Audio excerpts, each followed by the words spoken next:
tidak penceramah, tapi pahala dia lebih banyak dari pahala penceramah. Kenapa? Dia yang merekam, dia yang mengkat, dia yang mengupload, dia yang men-share, dan ketika itu ditonton oleh seluruh orang di permukaan bumi, mengalir pahalanya.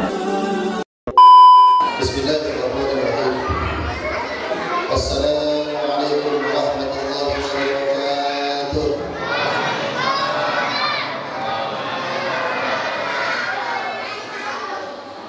Alhamdulillahilladzi arsala rasulahu bil huda wa dinil haqq liyudhhirahu 'ala dini kullihi wa kafaa billahi shahida. Asyhadu an la ilaha illallah wahdahu la syarika lahu al-malikul haqqul mubin wa asyhadu anna Muhammadan rasulullah as-sadiqul wa'dil amin. Amma ba'du, summa alhamdulillah. Kita bersyukur kepada Allah Subhanahu wa taala yang Maha Luhur, yang Maha mengumpulkan kita di tempat yang penuh dengan kemuliaan dan kehormatan, yaitu Baitullah, di dalam rangka menjalankan salah satu kewajiban kita sebagai hamba-Nya Allah Subhanahu wa taala, yaitu salat Isya secara berjamaah, yang insyaallah akan dilanjutkan dengan pelaksanaan rutinan tahunan, yaitu salat tarawih secara berjamaah. Dan tentu kalau bicara ibadah itu ada yang sifatnya harian, ada yang sifatnya mingguan, dan ada yang sifatnya tahunan. Salat tarawih termasuk salah satu ibadah tahunan. Untuk itu orang-orang yang kemudian menjalankan daripada syariat baginda Nabi Muhammad sallallahu alaihi wasallam, yaitu salat tarawih yang disunahkan oleh Allah Subhanahu wa taala kepada kita sebagai hamba-Nya Allah Subhanahu wa taala, itu akan dijanjikan oleh Allah diampuni setiap dosa-dosanya yang terdahulu, dan dia akan dimasukkan ke dalam surga-Nya Allah Subhanahu wa taala. Apa kata baginda Nabi? Man qama ramadhana imanan wa ihtisaban ghufira lahu ma taqaddama min dhanbihi. Atau kata Nabi sallallahu alaihi wasallam. Kata Nabi, man qama, siapa yang mendirikan di antara kalian ramadhana, di malam-malam Ramadan, yaitu malam sekarang. Malam-malam Ramadan diisi dengan bermunajat kepada Allah Subhanahu wa taala, diisi dengan ruku, diisi dengan sujud, diisi dengan berdoa kepada Allah Subhanahu wa taala. Iman dan ihtisaban, dengan yakin kepada Allah Subhanahu wa taala. Ihtisaban, ikhlas menjalankannya. Tidak ada paksaan, tidak ada dorongan dari pihak lain, semata hanya mengharap keridhaan kepada Allah Subhanahu wa taala. Mau tarawihnya 8, mau tarawihnya 20, mau tarawihnya 40.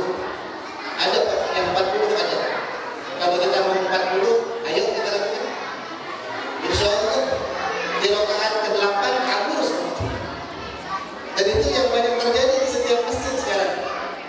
Orang yang ribut 8 apa 20, 8 apa 20, terbukti di setiap masjid setelah 8 mundur semua.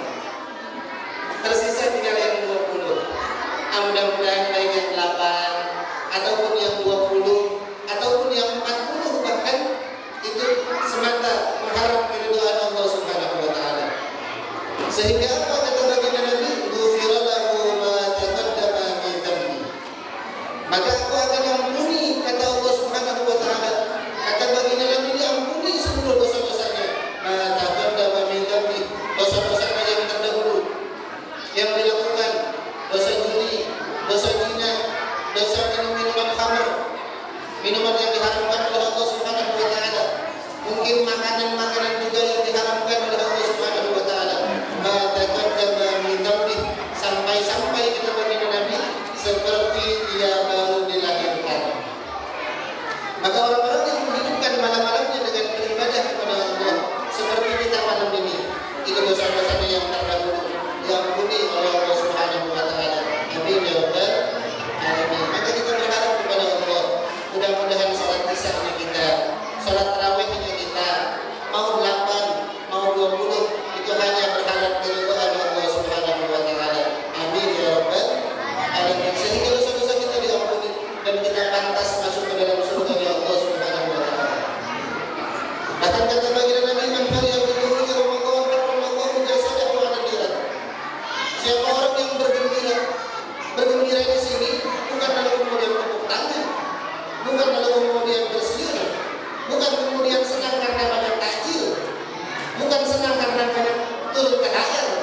dia tingkatkan kuantitas ibadah kepada Allah Subhanahu wa taala.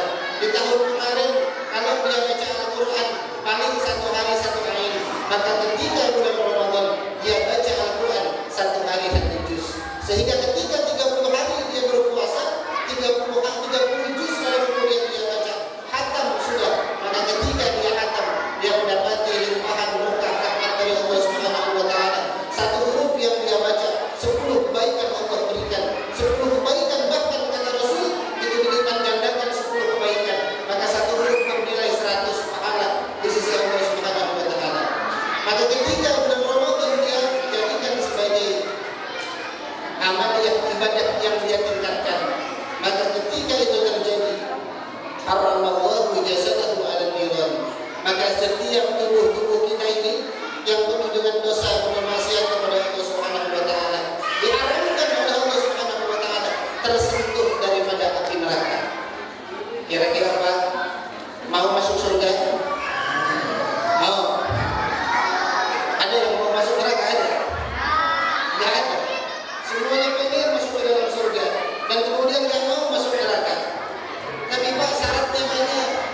Kalau mau masuk ke dalam surga Allah Subhanahu wa taala, maka kita paling tidak apa kata Allah Subhanahu wa taala dalam ayat suci Al-Qur'an Al-Baqarah ayat 183. Ya ayyuhalladzina amanu kutiba 'alaikumusiyam kama kutiba 'alal ladzina min qablikum la'allakum tattaqun. Wahai orang-orang yang beriman, kutiba 'alaikumusiyam, diwajibkan atas kalian semua berpuasa. Salah satu syarat untuk masuk ke dalam surga, maka ketika datang bulan suci Ramadan, kita hendaknya berpuasa sebanyak 30 hari atau sesuai dengan waktu yang sudah ditentukan. Artinya, kalau ada yang molor-molor, itu ketika dia sudah dapat tiket masuk ke dalam surga, tiketnya dirobek sama malaikat. Gak jadi. Kenapa emang bolong? Ya, bolongnya lalu kemudian terjadi disengaja, bukan karena faktor ketidaksengajaan. Memang Ustaz ada yang faktor ketidaksengajaan, ada ketika orang lalu kemudian pulang kampung, ketika lalu kemudian di perjalanan panasnya terik luar biasa, dia kering tenggorokan, bibir pecah-pecah, susah buang air besar, lalu kemudian gak kuat dia pengen minum, maka kemudian dia berbuka, maka itu puasanya boleh dibatalkan dan ketika nanti lepas bulan Ramadan diganti di waktu dengan hari yang lain. Maka kalau seperti itu dia masih tetap masuk ke dalam surga. Tapi Pak, ya kalau pulang kampung cari-cari waktu. Wah kata Ustaz boleh nggak puasa dari rumah dan dia nggak puasa, itu salah ini. Ya, dari rumah tetap niat puasa, tapi ketika di perjalanan nggak kuat ternyata tenggorokan keringnya luar biasa. Kalau misalkan nggak minum bisa mati di perjalanan. Lagi nyetir, lalu kemudian mati mendadak karena kehausan, maka boleh minum Pak, dibatalkan. Lalu kemudian ganti di waktu-waktu yang lain. Boleh seperti itu dan tetap akan dimasukkan ke dalam surga Allah Subhanahu wa taala. Janganlah kita tahu buat apa kita berpuasa. Kata Allah Subhanahu wa taala agar kita senantiasa menanamkan nilai-nilai ketakwaan kepada Allah Subhanahu wa taala. Al-Imam Al-Ghazali radhiyallahu ta'ala apa yang beliau maksud dengan takwa? Imtithalul awamirillah wa ijtinabun nawahi. Seumpama melaksanakan atas apa yang Allah Subhanahu wa taala perintahkan dan menjauhkan diri dari setiap apa yang Allah Subhanahu wa taala larang. Jadi simple kalau misalkan kita bicara takwa. Allah perintahkan kita salat ketika azan berkumandang. Allahu akbar, Allahu akbar. Maka segera mungkin kalau kemudian kita laksanakan salat, itu takwa. Datang bulan suci Ramadan, lalu kemudian orang berbondong-bondong untuk mempersiapkan takjil dan lain sebagainya. Maka ketika datang bulan suci Ramadan, lalu kemudian kita berpuasa, maka disitulah tata ketakwaan ada pada diri kita. Nanti di akhir-akhir Ramadan, lalu kemudian kita diperintahkan untuk mengeluarkan zakat fitrah. Wajib hukumnya, mau yang kaya ke, mau yang miskin ke, mau yang ada ke, mau yang nggak ada ke, mau yang imahnya tingkat, mau yang imahnya buruk, tetap diwajibkan oleh Allah Subhanahu wa taala untuk mengeluarkan zakat fitrah tanpa ada alasan apapun. Lalu kemudian kita keluarkan, maka di situ kan ketakwaan. Jadi simpel. Allah larang kita untuk kemudian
niatkan tarawih kita, niatkan tadarus kita, niatkan sedekah kita untuk Allah Subhanahu wa taala. Insya Allah setiap apa yang kita lakukan akan dicatat oleh Allah Subhanahu wa taala sebagai amal